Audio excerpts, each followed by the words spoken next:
Je meurs de trouille. J'ai peur, je suis bloqué. Ce sont des choses que j'entends de plus en plus souvent lorsque je rencontre des personnes qui préparent leur oral de concours de la fonction publique ou d'autres oraux d'ailleurs. J'ai aussi l'occasion d'échanger avec des jeunes qui préparent le bac ou des BTS. Et c'est vrai que c'est quelque chose qui arrive régulièrement. Tout le monde n'est pas à l'aise pour passer des épreuves orales. Et alors, il y a des gens qui sont très à l'aise, j'en fais partie, mais il y en a d'autres qui ont des difficultés. Et quelle que soit leur préparation, quelle que soit leur motivation, au moment de l'épreuve, blocage. Je vais essayer de donner des conseils à toutes ces personnes, et puis à vous également, même si vous n'avez pas ces blocages, mais peut-être que parfois le stress vous fait un petit peu perdre vos moyens. Donc je vais quand même vous donner quelques conseils. Mais avant tout, je me présente pour celles et ceux qui ne me connaissent pas, qui ne sont pas encore abonnés à cette chaîne.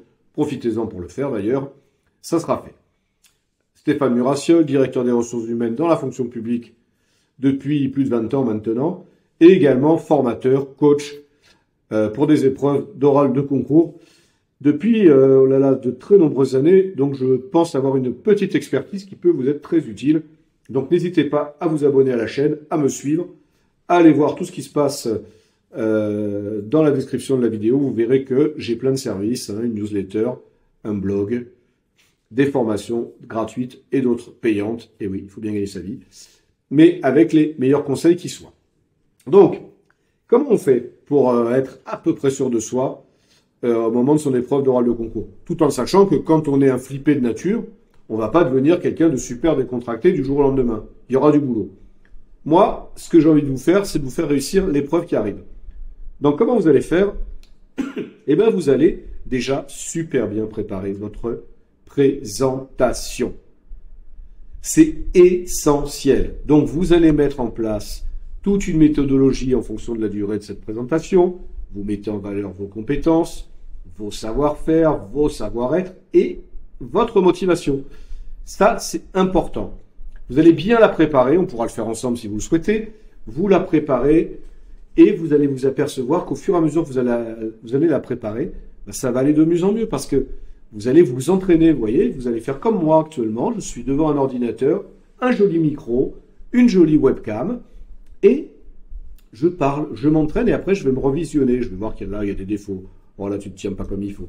Oh là là, t'as hésité. T'as fait ça. Bon, voilà. Et ça, c'est des choses qu'il va falloir que vous fassiez également pour vous sentir plus à l'aise, pour apprendre à parler, pour voir votre corps bouger. Vous avez vu comme je bouge trop, moi, etc., etc. Une fois que vous allez avoir fait ça, présentation nickel, je m'exerce, j'entends ma voix, je m'habitue au débit de ma parole, je m'habitue à ma gestuelle, à plein de choses. Vous allez voir qu'après, c'est de la rigolade. Parce que derrière, qu'est-ce qui se passe? On va vous poser des questions sur tout ce que vous avez dit pendant la présentation. Vous allez voir que ça, c'est quelque chose que vous allez maîtriser relativement bien. On va vous poser des questions sur votre parcours professionnel. Finalement, ça, c'est quelque chose que vous connaissez aussi. En plus, vous allez y avoir réfléchi, bien en amont, bien évidemment. Et on va vous poser des questions sur votre motivation. La seule difficulté, c'est que là, il va falloir que vous soyez motivé. Si vous n'êtes pas motivé, ça va être compliqué de montrer la motivation parce que je peux vous assurer que ça se voit et que ça s'entend, une motivation. Donc, si vous passez un concours de la fonction publique ou un autre parce que vous êtes au chômage, parce que vous ne savez pas quoi faire de votre vie, ça va s'entendre. Par contre, si vous êtes motivé pour travailler pour la police nationale, pour les pompiers, pour la fonction publique hospitalière, pour entrer dans une collectivité, que sais-je encore, ça va s'entendre. Votre gestuelle va s'emballer, vos yeux vont être différents, et vous allez voir que tout va aller, et vous allez voir que ça va être super facile. En fait, un oral, il y a un moment, il y a un déclic. Il faut passer ce déclic. Vous n'imaginez pas le nombre de personnes qui ont réussi, avec ces quelques conseils, et puis un petit peu plus quand même, à passer le cap, à passer ce déclic, et à être finalement assez à l'aise lors de leur épreuve. Attention, encore une fois, ça ne va pas devenir un grand orateur, devenir quelqu'un de très charismatique à l'oral devant un jury. Ça ne va pas se faire du jour au lendemain, mais ça peut se faire. Croyez-moi, c'est une compétence qui peut s'acquérir. Ne pensez surtout pas qu'on est doué ou qu'on n'est pas doué. Bien évidemment, certaines personnes ont des plus grandes facilités que d'autres, mais ce n'est pas le cas de tout le monde. Si je vous dis que j'ai été un grand timide, vous ne me croirez peut-être pas, et pourtant c'est la réalité. Donc vraiment, il faut être conscient de cela. C'est une compétence qui s'acquiert avec du travail, Mais surtout, on bosse sa présentation, ses compétences, on bosse sa motivation et on s'entraîne de manière orale dans des conditions réelles. Donc, voilà les conseils que j'avais envie de vous donner aujourd'hui. Si vous êtes intéressé par un accompagnement un peu plus pointu, vous pouvez regarder un petit peu dans les commentaires de cette vidéo. Vous aurez quelques liens qui vous permettront de faire connaissance avec mes coachings, avec mes accompagnements. Je peux vous proposer des formations, je peux vous proposer des simulations d'entretien d'oral de concours, je peux vous proposer plein de choses, des choses même personnalisées parfois. Et vous allez voir que c'est très très utile.